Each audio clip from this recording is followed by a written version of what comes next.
नमस्कार, हरियाणा न्यूज देख रहे हैं आप। मैं हूं आपके साथ साधना बत्रा। सीधा रुख करेंगे बड़ी जानकारी का। बड़ी जानकारी आपको बता देते हैं, हरियाणा में फिर से कोरोना के मामले बढ़ते हुए नजर आ रहे हैं। तो कोरोना बम फूटा है। 24 घंटे की अगर बात कर ली जाए तो 684 कोरोना के नए मामले सामने आए हैं। बड़ी जानकारी, फरीदाबाद में 117 है, पंचकुला में 34 नए मरीज, हिसार में 13, रोहतक में 10, भिवानी और झज्जर में 6 नए मामले सामने आए हैं। तो हरियाणा में फिलहाल बात करें तो कोरोना के जो मामले हैं वो बढ़ते हुए नजर आ रहे हैं। लगातार आप देख रहे हैं कि कभी उतार चढ़ाव का जो सिलसिला है वो लगातार जारी है। कभी मामले कम होते हुए नजर आ रहे हैं तो कभी ऊपर की तरफ जा रहे हैं। यानी कि यूं कह सकते हैं कि फ्लक्चुएशन जो है कोरोना के मामलों में वो लगातार जारी है। तो हरियाणा में कोरोना का जो बम है वो फिर से फूटा है। 24 घंटों में 684 नए कोरोना मामले सामने आ चुके हैं। सबसे ज्यादा अगर बात करें तो 463 मरीज गुरुग्राम से सामने आए हैं। बड़ी जानकारी, फरीदाबाद में 117, पंचकुला में 34 नए मरीज सामने आए हैं। तो हिसार में 13, रोहतक में 10, पानीपत में 7 नए मरीज मिले हैं। भिवानी और झज्जर में 6 नए मरीज मिले हैं। बड़ी जानकारी बता रहे हैं आपको। कोरोना के मामलों में फ्लक्चुएशन लगातार जारी है। ज्यादा जानकारी के साथ हमारे सहयोगी रवि कालीरमन जुड़ गए हैं। रवि, कोरोना के मामलों को देखते हुए क्या संकेत मिल पा रहा है? बिल्कुल साधना, अगर बात की जाए तो हरियाणा में सोमवार को मतलब आज जो कोरोना के केस आए हैं 684 नए मामले सामने आए हैं। 3080 एक्टिव मरीजों की संख्या है वो हरियाणा में हो चुकी है। और हालांकि 566 मरीज जो है वो डिस्चार्ज भी हुए हैं। सबसे अधिक मामले 463 गुरुग्राम में सामने आए और इसके अलावा 117 फरीदाबाद, 34 पंचकुला, 13 हिसार, 10 रोहतक, पानीपत में 7 मामले, भिवानी झज्जर में 6 मामले सामने आए हैं। अगर बात की जाए तो जिस प्रकार से फ्लक्चुएशन जिसको हम कह सकते हैं, एक बार उतार और एक बार चढ़ाव, इस प्रकार की जो स्थिति है कोरोना के मामलों में इस वक्त हरियाणा में चल रही है। रवि, बात की जाए बढ़ते मामलों को देखते हुए स्वास्थ्य विभाग हो या फिर एक आम नागरिक की अपनी एक अलग ही जिम्मेदारी बन जाती है। क्या वो अपनी जिम्मेदारी अच्छे से निभा रहे हैं? बिल्कुल, अगर सादा बात की जाए तो जिस प्रकार से हरियाणा स्वास्थ्य विभाग जो है अच्छे से काम जो है वो कर रहा है और कहीं ना कहीं जिस प्रकार से लगातार टेस्टिंग और ट्रेसिंग और ट्रीटमेंट जो दी जा रही है वो अपने आप में काबिल तारीफ है। और लगातार हरियाणा सरकार कोरोना के मामलों पर जो है गंभीरता से नजर बनाए रहती है। और जिस प्रकार से आपने देखा थर्ड वेव जब आई, सेकंड वेव जब आई, उसमें भी तमाम जो हरियाणा सरकार के या हेल्थ डिपार्टमेंट के जो लोग थे उन्होंने बढ़ चढ़ कर हिस्सा लिया था। तो कहीं ना कहीं हरियाणा सरकार इन जो कोरोना के जो मामले आते हैं उनमें गंभीरता से काम करती है और कहीं ना कहीं उसी का नतीजा है जो कहीं अब जो है काफी कम मात्रा में जो है केसेस आने लगे हैं। ये फ्लक्चुएशन जो है वो कहीं ना कहीं मौसम के अनुरूप भी थोड़ी बहुत ऊपर नीचे होती रहती है। ठीक है रवि, बहुत शुक्रिया पूरी जानकारी देने के लिए।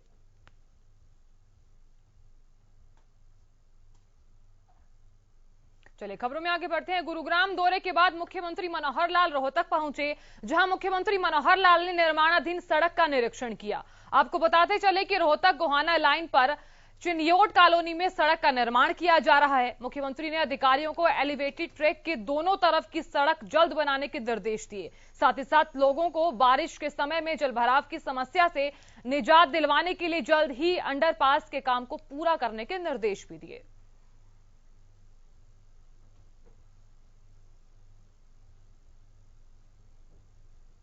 तो वहीं दूसरी तरफ सीएम मनोहर लाल ने गुरुग्राम के लोक निर्माण विश्राम गृह में सोमवार को जाट कल्याण सभा को प्लॉट का अलॉटमेंट लेटर भेंट किया। जाट भवन के लिए जमीन दिलवाने के लिए जाट कल्याण सभा ने सीएम मनोहर लाल का आभार व्यक्त किया। सीएम मनोहर लाल का पगड़ी पहनाकर सम्मान भी किया गया। आपको बताएं कि मिठाई खिलाकर खुशी भी बांटी गई। गुरुग्राम के सेक्टर 10 में जाट भवन के लिए 2000 वर्ग गज का प्लॉट मिला है। सीएम मनोहर लाल ने जाट समाज से कहा है कि एक भव्य भवन बनाए जिसमें 36 बिरादरी के लोगों को ठहरने की बेहतर सुविधाएं मिलेंगी। सीएम ने इस बीच ये भी कहा है कि समाज के लिए सुविधाएं बढ़ाने में सामाजिक संस्थाएं भी सहयोग देती हैं। सीएम का धन्यवाद करने गुरुग्राम के विभिन्न सेक्टरों से जाट समुदाय के लोग शामिल हुए।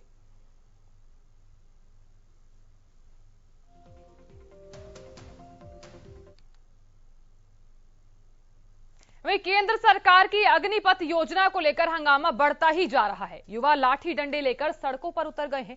प्रदर्शनकारियों ने सबसे ज्यादा नुकसान रेलवे को पहुंचाया है। इस बीच 20 जून यानी कि सोमवार को कुछ संगठनों ने भारत बंद का ऐलान किया।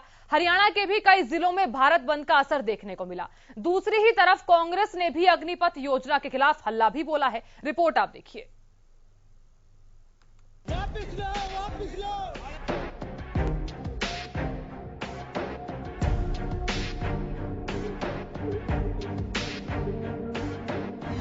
अग्निपथ योजना का विरोध, क्या भारत बंद से होगा समाधान? कितना हुआ भारत बंद का असर? अग्निपथ योजना के खिलाफ बवाल थमने का नाम नहीं ले रहा। आज युवाओं ने भारत बंद का ऐलान किया। इसमें कई संगठन शामिल रहे।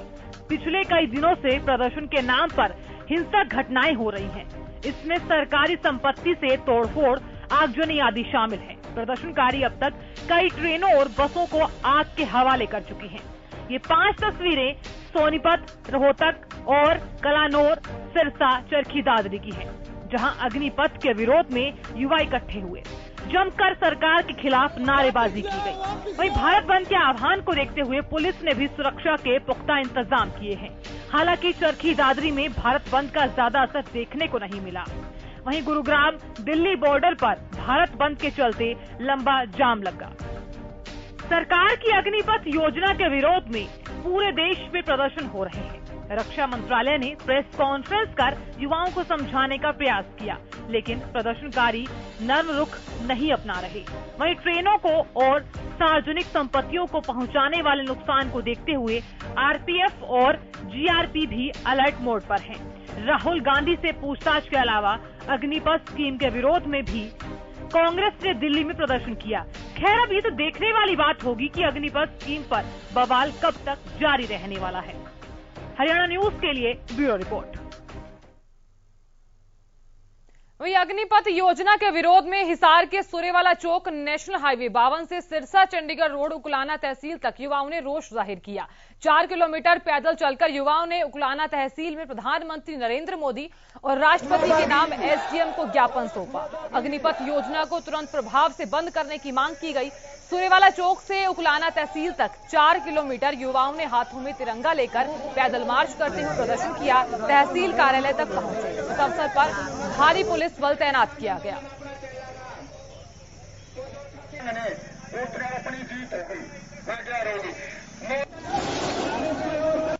ऐसा है कि आज युवाओं ने सूर्यवाला चौक से लेकर के तहसील कार्यालय उकलाना तक प्रदर्शन किया। बड़े अनुशासित ढंग से और शांति प्रिय उन्होंने ये प्रदर्शन किया और इसके लिए प्रशासन मुस्तैद था। अपनी फोर्स स्पेशल हिसार से आई हुई थी मेरे पास और हम उनके साथ थे, लेकिन किसी प्रकार की कोई अप्रिय घटना न घटी और न उन्होंने कोई कानून की अवहेलना की।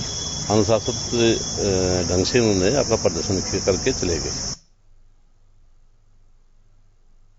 वहीं चरखी दादरी में भारत बंद को लेकर सुरक्षा के पुख्ता इंतजाम किए गए। जिले में रेलवे स्टेशन, बस स्टैंड और भीड़भाड़ वाले स्थानों पर संदिग्ध व्यक्तियों पर नजर रखी गई। उप पुलिस अधीक्षक जोगिंदर सिंह ने बताया कि भारत बंद का चरखी दादरी में कोई भी असर देखने को नहीं मिला। पुलिस प्रशासन की तरफ से किसी भी अप्रिय घटना को रोकने के लिए पैदल मार्च और गश्त पड़ताल की गई।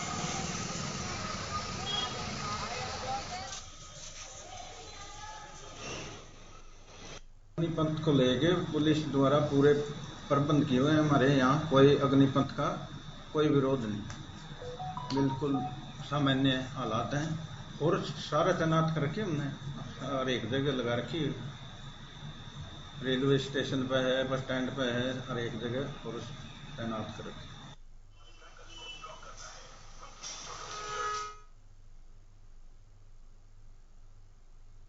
उधर झज्जर में भारत बंद का कोई असर नहीं दिखाई दिया। जिले में बाजार पूरी तरह से खुले हुए दिखाई दिए।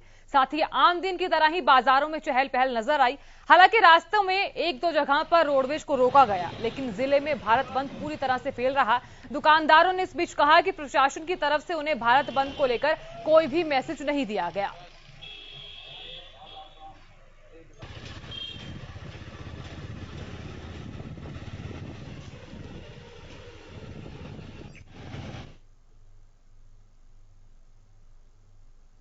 वहीं नगर निकाय चुनाव लड़ने वाले उम्मीदवारों की किस्मत ईवीएम में कैद हो चुकी है। ईवीएम को कड़ी सुरक्षा के बीच स्ट्रांग रूम में रखवाया गया है।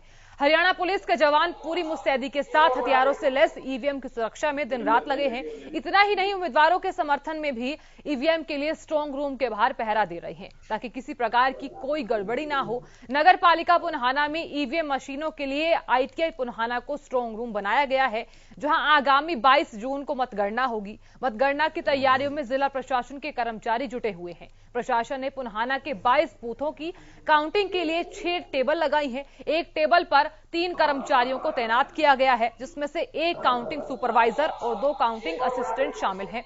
पुन्हाना में 4 राउंड में काउंटिंग पूरी होगी। नगर पालिका पुन्हाना का कल शांतिपूर्वक चुनाव हो चुका था। चुनाव होने पश्चात सभी ईवीएम मशीनें स्ट्रांग रूम हमारा आईटीआई पुन्हाना में है, उसमें जमा करा के एसडीएम साहब द्वारा सील कर दी गई थी। उसके बाद 2 लेयर में हमने सुरक्षा दी है, एक इनर लेयर है, एक आउटर लेयर है। दोनों में 2 डबल गार्ड है, जिसकी 24 घंटे सुरक्षा के लिए तैनात है। वहीं हरियाणा की 18 नगर परिषद और 28 नगर पालिकाओं के लिए रविवार को मतदान हुआ। 22 जून को मतगणना सुबह 8 बजे से शुरू हो जाएगी, जिसे लेकर फतेहाबाद में तैयारियां पूरी कर ली गई हैं। फतेहाबाद के कम्युनिटी सेंटर में मतगणना केंद्र बनाया गया। कड़ी सुरक्षा के बीच कम्युनिटी सेंटर में ईवीएम रखी गई है। इस बीच हमारे सहयोगी अजय मेहता ने मतगणना को लेकर तैयारियों पर एसएचओ से बातचीत की है। सुनिए आप भी। म्युनिसिपल काउंसिल के लिए चुनाव प्रक्रिया पूरी हो चुकी है और अब इंतजार हो रहा है रिजल्ट्स का। लेकिन उससे पहले जो जितने भी ईवीएम्स थी, जहां जिनमें पोल किया गया था, लोगों ने मत डाले थे, अपने वोट डाले थे, उन ईवीएम को एक बड़े सुरक्षा घेरे के अंदर स्ट्रांग रूम में रखा गया है। हमारे साथ यहाँ शहर थाना प्रभारी हैं, जिनकी जिम्मेवारी सुरक्षा की है, वो हमारे साथ हैं, उनके साथ हम बातचीत करते हैं। दूसरा, आपको पता भी कल नगर परिषद नगर पालिका पूरे हरियाणा में चुनाव हुए हैं। उनकी जो मत पेटियां हैं, जिनके अंदर बैलेट पेपर हैं, वो सुरक्षा की दृष्टि से नगर पालिका का ये जो है मैजिक पैलेस से यहाँ रखवाए गए हैं काउंटिंग सेंटर। इसकी सुरक्षा के लिए हमने 2 कोडर बनाए हैं, आउटर और इनर कोडर है, जहाँ 6 जवान एकदम अपने इंचार्ज के साथ लगातार ड्यूटी करेंगे, जिसके पीछे भी सुरक्षा लगाई गई है। और कपिल शाह इनके इंचार्ज हैं जो हमारे, तो हमने 3 गेट बनाए हैं। एक गेट पब्लिक के लिए है, एक गेट ऑफिसर्स बयान के लिए है और एक गेट आमजन के लिए होगा। हमारे साथ ओम प्रकाश जी थे, ये बता रहे थे कि किस प्रकार से जो है यहाँ सुरक्षा व्यवस्था की गई है और आने वाले समय के अंदर क्या सुरक्षा व्यवस्थाएं रहने वाली हैं। हरियाणा न्यूज के लिए फतेहाबाद से अजय मेहता। वहीं निकाय चुनावों के बाद प्रदेश सरकार ने पंचायती चुनावों की तैयारियां शुरू कर दी हैं। इसी कड़ी में सोमवार को सोहना खंड के विकास एवं पंचायत अधिकारी कार्यालय में एसडीएम सोहना की मौजूदगी में 35 ग्राम पंचायतों के 315 वार्डों का ड्रॉ किया गया। यह सुनिश्चित किया गया कि किस ग्राम पंचायत में वार्ड मेंबर का पद किस कैटेगरी के उम्मीदवार के लिए आरक्षित किया जाए। सरकार की तरफ से भले ही पंचायत चुनाव की तैयारियां शुरू कर दी गई हों, लेकिन अभी तक ग्राम पंचायत सरपंचों का ड्रॉ नहीं किया गया है। अगर सोहना के एसडीएम की माने तो ग्राम पंचायत सरपंचों के ड्रॉ पंचायत विभाग के आला अधिकारियों की मौजूदगी में चंडीगढ़ में निकाला जाएगा। लेकिन देखना यह है कि सरपंचों का ड्रा पंचायत चुनाव की तारीख का ऐलान कब होगा। पंचायत समिति में जो हमारा ड्रॉ हुआ है, उसमें हमारे 5 और 9 वार्ड ये बीसी के लिए महिला के लिए रिजर्व किए गए हैं और वार्ड नंबर 3, 5, 7, 9 और 13 ये फीमेल के लिए रिजर्व किए गए हैं। और इसी तरीके से ग्राम पंचायतों में जो भी ड्रॉ किए गए हैं, सीक्वेंशियल आधार पे उनको चुनाव आयोग अपना पंचायत विभाग की डिपार्टमेंट की इंस्ट्रक्शंस के आधार पर ड्रॉ किए गए। तो सरपंची के ड्रॉ डायरेक्टर पंचायत के माध्यम से होंगे, वो वहीं से चंडीगढ़ से उनके ड्रॉ किए गए। उधर नीलोखेड़ी के सीतपुर गांव के किसानों ने बिजली किल्लत से परेशान होकर पावर हाउस पर ताला जड़ दिया। प्रशासन के खिलाफ जमकर नारेबाजी की गई। ग्रामीणों ने आरोप लगाते हुए कहा कि किसानों के एपी फीडर पर जगमग योजना के तहत डेड फेज दी जा रही है, जिससे किसानों की धान की रोपाई प्रभावित हो रही है। किसानों ने कहा कि बिना बिजली के धान की रोपाई नहीं कर पाएंगे। वहीं इस बीच समस्या को लेकर बिजली एसडीओ से बताया गया कि एपी फीडर पर किसानों को अब रेगुलर 8 घंटे बिजली की सप्लाई दी जाएगी, जिसके बाद किसानों का गुस्सा शांत हुआ। बिजली विभाग बिजली विभाग मुर्दाबाद, एससी एक्शन मुर्दाबाद, एससी एक्शन मुर्दाबाद, बिजली विभाग मुर्दाबाद, एससी एक्शन मुर्दाबाद, बिजली। सर इस पे ये समस्या है ना, जो सीट पर एपी है, इन्होंने ये कुछ दुकानें और कुछ मकान जोड़ के उसको जगमग में कर दिया सर। तो पहले ये किसानों के लिए चलता था और किसानों को इसको मान लाइट मिलती थी इसके लिए, और इस पे 2 घंटे का पुट मैसेज भी आ जाता है। जैसे 8 घंटे की लाइट दे रहे हैं सीजन में, तो 2 घंटे का मैक्सिमम सभी लाइनों पे आता था, इस चलता था। अब सर इस पे 2 घंटे जो पुट मैसेज आता है वो बिल्कुल नहीं चलता, और जो लाइट बीच में खराब हो जाती है, कोई फॉल्ट हो जाता है 2-3 घंटे के लिए, तो वो भी नहीं चलता। ये सीतपुर एपी पे 8 घंटे एपीसी की सप्लाई प्लस 16 घंटे पैट की सप्लाई का मैसेज है हमारे पास, जिसके अनुसार ये सप्लाई चल रही थी। परंतु अब पैडी सीजन में पानी की रिक्वायरमेंट ज़्यादा है किसानों को। 8 घंटे के साथ जो पुट मैक्सिमम का मैसेज आता है, किसानों की डिमांड है कि उसमें भी ये ट्यूबवेल चलाया जाए, मतलब 3 फेज सप्लाई दी जाए। तो यही मैटर था, हमने मैटर को टेकअप किया। ऊपर अभी हमारे अधिकारियों से बात हुई है, उन्होंने हमें मैसेज दे दिया, ठीक है पैडी सीजन में पानी की कमी होने नहीं देनी है। अगर पुट मैक्सिमम का मैसेज है तो सीधपुर एपी को भी पुट मैक्सिमम के अनुसार चलाए। उधर यमुनानगर में कैफे की आड़ में युवक युवतियों को अनैतिक काम करने के लिए कमरा दिया जाता था, जिसकी जानकारी मिलने पर थाना पुलिस ने डीएवी गर्ल्स कॉलेज के पास चल रहे गुडलक होटल में रेड की। इस दौरान पुलिस ने 3 लोगों को काबू किया है। आपको बताते चले कि इनके खिलाफ नियम के अनुसार कार्रवाई की गई। शहर थाना प्रभारी कमलजीत सिंह ने बताया कि शास्त्री कॉलोनी वासी ओम प्रकाश ने लिखित और कुछ लोगों ने मौखिक शिकायत पर यह कार्रवाई की है। थाना प्रभारी कमलजीत सिंह ने चेतावनी देते हुए कहा कि एरिया में चल रहे कुछ कैफे और अन्य होटल्स पर पुलिस की नजर है। अनैतिक गतिविधियां बिल्कुल बर्दाश्त नहीं की जाएंगी। होटल कैफे में रेड की गई थी, जिसमें लड़के लड़कियां कुछ वो कार्य कर रहे थे जिसमें समाज का पतन हो रहा था। तो इसमें 3 जो होटल के मालिक थे उनके खिलाफ कार्रवाई की गई है, जिसमें सोमवीर है, समी है और राहुल नाम के व्यक्ति हैं। बिल्कुल आगे यही कार्रवाई जारी रहेगी। जितने भी कैफे हैं जिसमें गलत काम हो रहा है, किसी को भी बख्शा नहीं जाएगा। उधर सिरसा के शहीद भगत सिंह स्टेडियम में 21 जून को अंतर्राष्ट्रीय योग दिवस बड़ी ही धूमधाम से मनाया जाएगा। इसके लिए प्रशासन की तरफ से तैयारियां पूरी कर ली गई हैं। सिरसा के एसडीएम जयवीर यादव की मौजूदगी में इस कार्यक्रम को लेकर फुल ड्रेस रिहर्सल का आयोजन किया गया, जिसके बाद एसडीएम जयवीर यादव ने बताया कि इस खास कार्यक्रम में विधायक गोपाल कांडा, बिजली मंत्री चौधरी रणजीत सिंह, सिरसा सांसद सुनीता दुग्गल बतौर मुख्य अतिथि शिरकत करेंगे। आज सुबह 6 बजे जो मैराथन का आयोजन किया गया है, जिसमें जो पार्टिसिपेंट्स थे हमारे स्टेडियम के और जो स्कूलों के, उन्होंने पार्टिसिपेट किए हैं। और कल हमारा 8वां इंटरनेशनल योग दिवस मनाया जाएगा, जिसमें माननीय कैबिनेट मिनिस्टर चौधरी रणजीत सिंह जी होंगे, माननीय सांसद मैडम दुग्गल होंगे, माननीय विधायक गोपाल जी होंगे। तो कल इसका आयोजन यहाँ किया। वहीं 21 जून को होने वाले अंतर्राष्ट्रीय योग दिवस को लेकर हरियाणा के कई जिलों में तैयारियां जोरों शोरों पर चल रही हैं। योग दिवस को लेकर स्कूलों और विश्वविद्यालयों में रिहर्सल किए जा रहे हैं, तो कहीं मैराथन दौड़ भी निकाली जा रही है। इसी कड़ी में हरियाणा के पलवल जिले के नेताजी सुभाष चंद्र बोस स्टेडियम में मैराथन दौड़ का आयोजन किया गया। वहीं भिवानी में योग दिवस कार्यक्रम को लेकर फाइनल रिहर्सल भी की गई।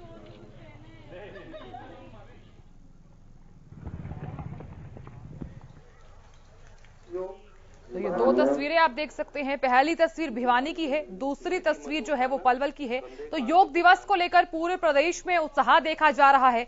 आपको बताएं कि योग दिवस पर खास कार्यक्रम का आयोजन भी किया गया है।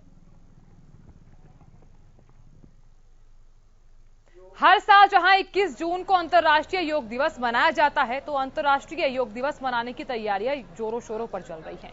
इस दौरान मॉडल टाउन के नेहरू पार्क से जिला उपायुक्त पार्थ गुप्ता ने हरी झंडी दिखाकर मैराथन की शुरुआत की, जिसमें 500 बच्चों ने भाग लिया। साथ ही साथ उन्होंने बताया कि 21 जून को जगाधरी अनाज मंडी में अंतर्राष्ट्रीय योग दिवस के उपलक्ष्य में आयोजन किया जाएगा। इस दौरान प्रधानमंत्री नरेंद्र मोदी लाइव होंगे, जिसका लाइव टेलीकास्ट भी प्रोग्राम के दौरान किया जाएगा।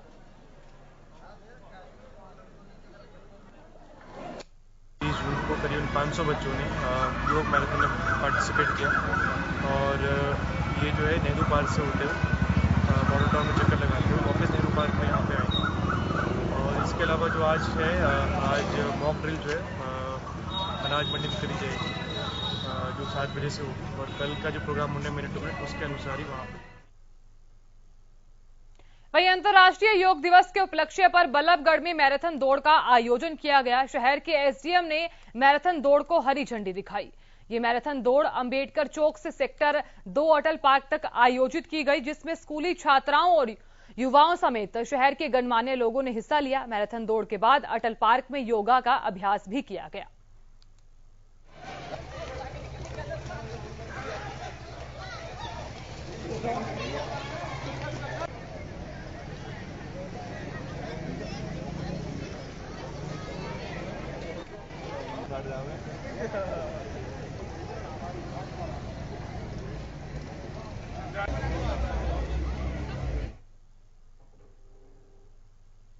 बुलेटिन में फिलहाल इतना ही, लेकिन खबरों का सफर जारी रहेगा।